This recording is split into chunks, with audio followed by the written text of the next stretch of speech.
اور ایک بات میں آپ کو بتاؤں، لوگ ہمیں ظالم کی شکل میں پیش کرتے ہیں کہ یہ کاٹ دیتے ہیں، ذبح کر دیتے ہیں. ہم اپنی مرضی سے اگر کاٹیں، اپنی خواہش کے لیے کاٹیں تو حرام ہے. اور جس نے خود جان ڈالا ہے اس کے حکم پر کاٹے تو یہ حرام نہیں ہے، یہ اس کے حکم کی فرما برداری ہے. ایک بات یاد رکھو، جانور تو یہ بکرا ہو، بھینس ہو، اونٹ ہو، جن کی قربانیاں ہوتی ہیں یہ الگ. جو مچھلی کھاتے ہیں اس میں بھی اگر کوئی انٹرٹینمنٹ کے لیے شکار کرتا ہے کہ اپنی تفریح. اور یہ جو ایام چل رہے ہیں پہلی ذی الحجہ سے لے کر 10ویں ذی الحجہ تک، اس کا ذکر تو اللہ تعالیٰ نے قرآن میں یوں فرمایا والفجر ولیال عشر، فجر کی قسم اور 10 راتوں کی قسم. اور وہ 10 راتیں کون سی ہیں؟ پہلی ذی الحجہ سے لے کر 10ویں ذی الحجہ تک کی رات. یہ 10 راتیں اتنی عظمت والی ہیں کہ اللہ خود ان کی قسم فرما رہا ہے، اللہ ان کی قسم یاد فرما رہا ہے. اور ان ایام میں جو اعمال کیے جاتے ہیں اللہ کی بارگاہ میں مقبول ہوتے ہیں. یہ حرمت والے مہینوں میں سے ایک مہینہ ہے. زمانے جاہلیت میں بھی ان مہینوں میں جنگ و جدال نہیں کیا جاتا تھا.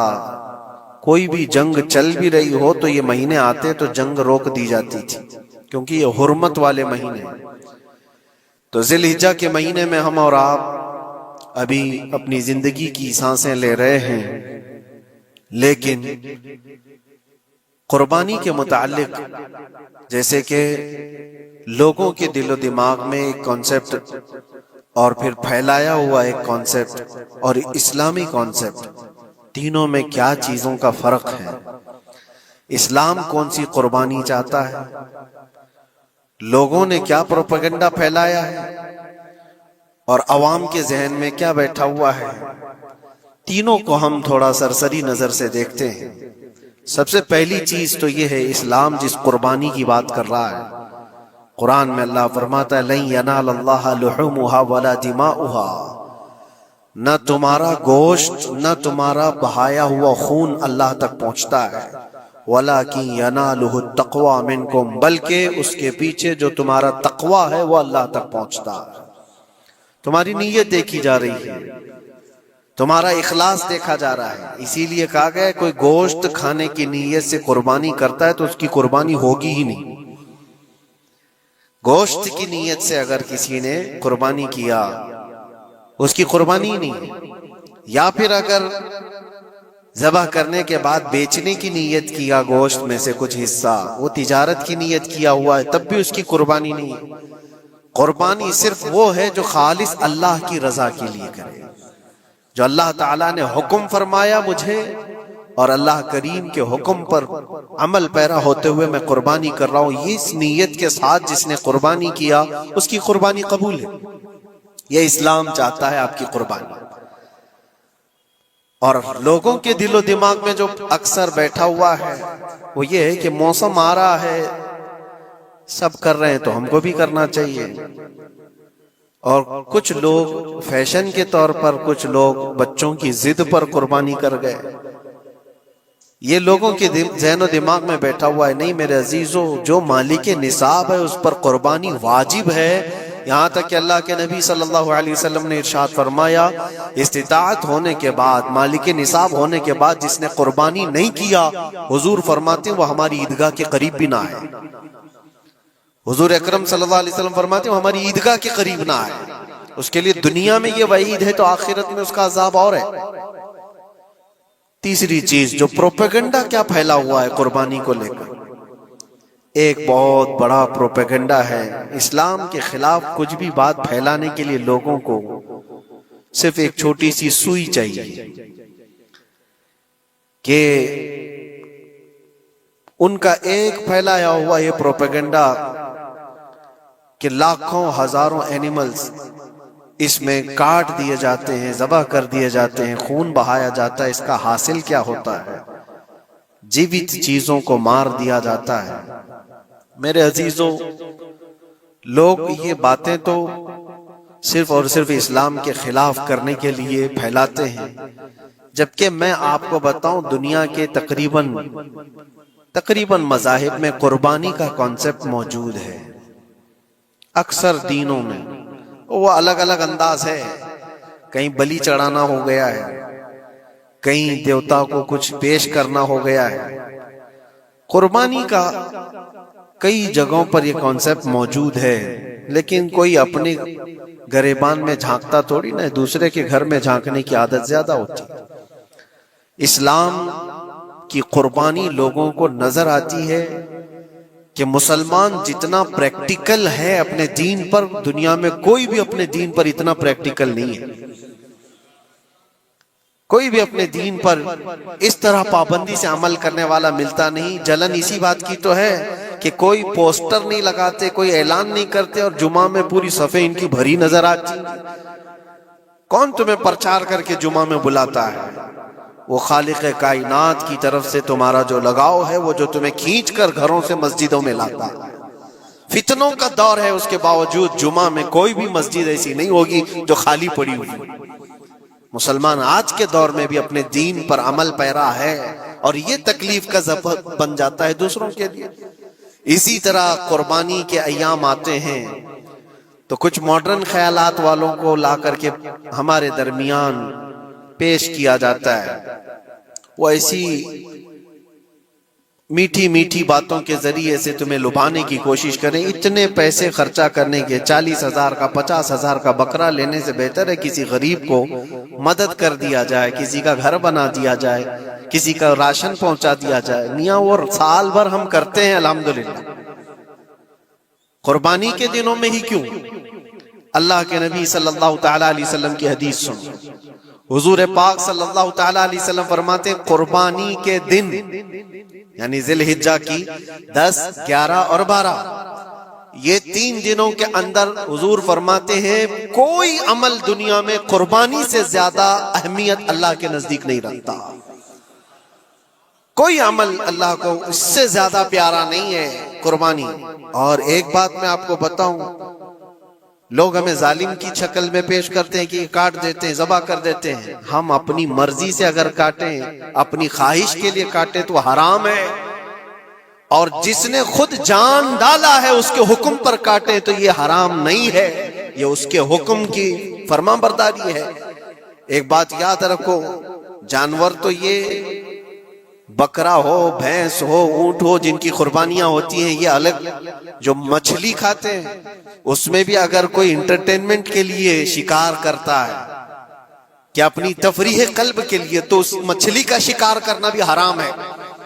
ہاں، کھانے کی نیت ہے، تجارت کی نیت ہے، تو مقصد کے تحت اگر مچھلی پکڑ رہا ہے تو اس کے لیے جائز ہے۔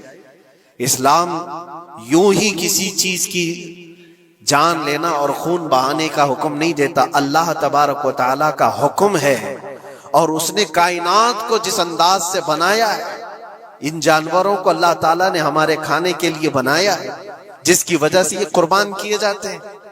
اور اگر میں کہتا ہوں سارے جانوروں کی قربانی بند کر کے دیکھ لو، پھر جانور ہی رہیں گے، تمہارا رہنا مشکل ہو جائے گا۔ اسلام کی یہ قربانیاں تو سال میں ایک مرتبہ ہوتی ہیں نا، جو ایک دن کی جاتی ہیں، 10ویں ذی الحجہ سے 12ویں کو۔ اگر نوجوانوں میں ایک دعوت دیتا ہوں، جاؤ، آج تو AI کا زمانہ ہے، کچھ بھی پوچھو تو لا کر کے تمہارے سامنے رکھ دے گا سارا ڈیٹا۔ ذرا یہ بھی ڈیٹا نکال کر کے دیکھ لو کہ سال بھر میں KFC میں کتنی چکن ذبح ہوتے ہیں، پوری دنیا بھر میں پر ڈے۔ میکڈونلڈ صرف چکن ہی نہیں بیچتا، گائے کا گوشت بھی بیچتا ہے پوری دنیا بھر میں، جس کو یہاں پر بھی بہت سینے سے لگا کر کے رکھے گئے ہیں۔ پوری دنیا بھر میں ان کا استقبال ہے، کیونکہ امریکن کمپنیاں ہیں، باپ دادا کی کمپنیاں ہیں، ان کو کوئی آنکھ نہیں دکھا سکتا۔ اور انٹرنیٹ کے ڈیٹا کے حساب سے پر ڈے 68,000 گائے تو میکڈونلڈ ذبح کرتا ہے۔ پر ڈے کی بات کر رہا ہوں، سال بھر کی نہیں۔ سال بھر ان کا ڈیٹا بہت زیادہ ہے، ملینز میں ہے، اور 1 بلین سے زیادہ چکن وہاں پر بھی قربان ہوتی ہیں جو فرائیڈ چکن کھاتے ہیں۔ یہ تو ایک کمپنی کی بات کر رہا ہوں، ایسی بہت ساری کمپنیاں ہیں۔ تو کبھی کسی نے یہ اعتراض کیا کہ یہ کمپنیاں اتنے جانوروں کو ذبح کرتی؟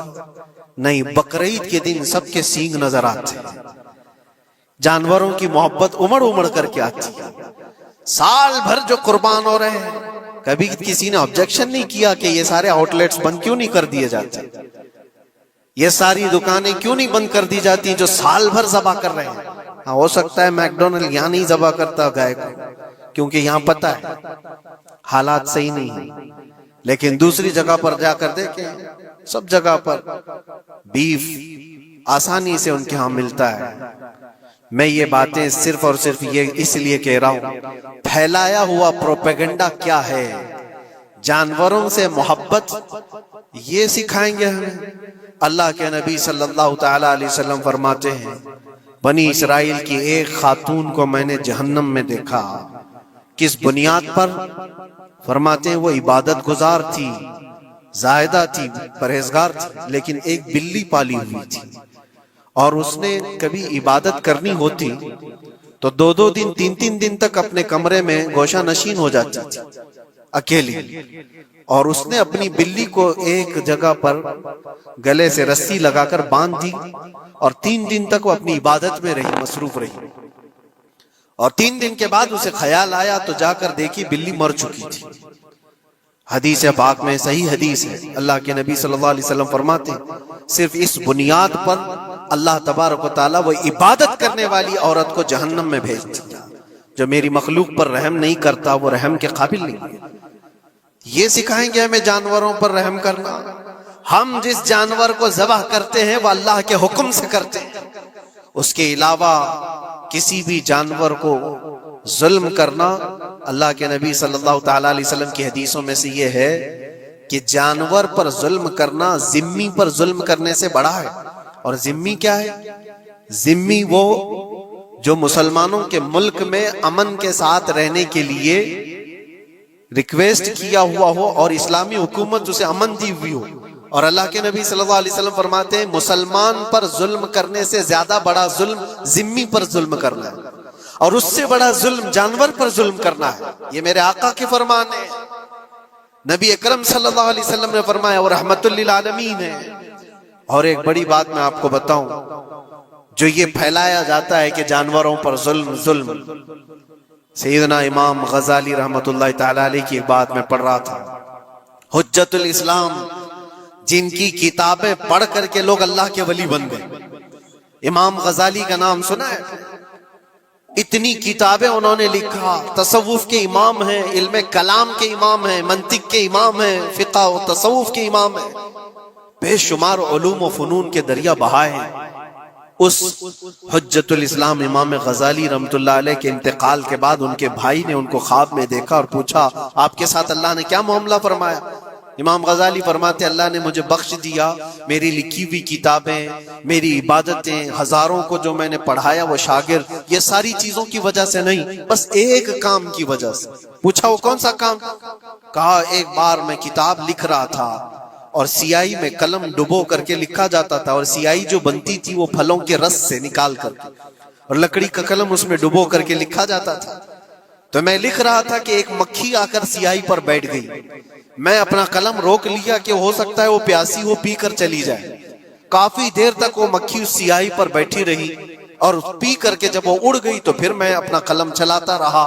یہ بات تو زندگی میں آئی اور گئی، میں نے تو اس کو چھوٹا سمجھا تھا، لیکن میری موت کے بعد رب تبارک و تعالیٰ نے مجھے اٹھا کر فرمایا، جس نے میری چھوٹی مخلوق پر رحم کیا، بس اس نیکی کی بنیاد پر میں تجھے جنت عطا کرتا ہوں۔ ایک جانور پر رحم کرنے کی بنیاد پر، ایک جانور پر رحم کرنے کی بنیاد پر، اور حدیث پاک میں، صحیح حدیث پاک میں یہ بھی ہے، ایک طوائف تھی جس نے مرتے ہوئے کتے کو بچایا تھا پانی پلا کر، اور اس بنیاد پر اس کی بخشش ہو گئی۔